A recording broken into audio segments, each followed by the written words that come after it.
கனிம மற்றும் புவி அறிவியல் துறை JMG கடந்த 5 ஆண்டுகளில் 24 சேதமடைந்த சிங்ஹோல் சாலை சம்பவங்களை பதிவு செய்துள்ளது.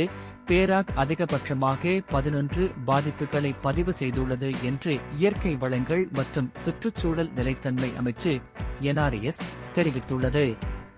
கோலாலம்பூர் மற்றும் பினாங்கில் தலா 3 சம்பவங்களும், கிளந்தானில் 2 சம்பவங்களும், நெகிரி செம்பிலான், கெடா, சிலாங்கூர், மலாக்கா மற்றும் பெர்லிஸில் தலா ஒரு சம்பவமும் பதிவாகியுள்ளதாக நாடாளுமன்ற இணையதளத்தில் வெளியிடப்பட்ட எழுத்துப்பூர்வ பதிலில் தெரிவிக்கப்பட்டுள்ளது.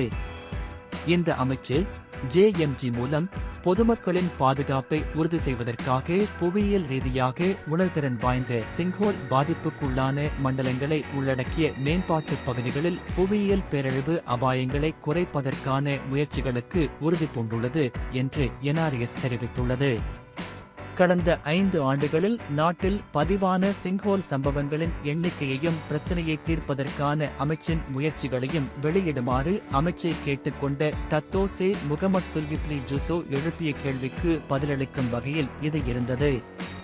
புவியியல் அபாயங்கள் மற்றும் அபாயங்கள் குறித்த மதிப்பீடுகளை வழங்குவதற்கு JMG பொறுப்பாகும் என்றும் அனைத்து மட்டங்களிலும் தேசிய அபிவிருத்தி திட்டமிடலுக்கான தரங்களை வகுப்பதில் ஈடுபட்டுள்ளது என்றும் அமைச்சு கூறியது.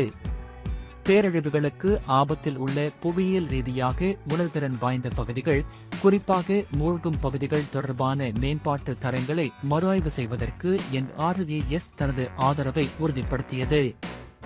வலியுறுத்தப்பட வேண்டிய முக்கிய தகவல்கள் மேம்பாட்டு தளத்தின் புவியியல் தரவு ஆகும். இது மேம்பாட்டு முன்மொழிவு மற்றும் புவி தொழில்நுட்ப அறிக்கைகளை தயாரிப்பதற்கான அடிப்படையாக செயல்படுகிறது என்று அமைச்சகம் மேலும் கூறியது.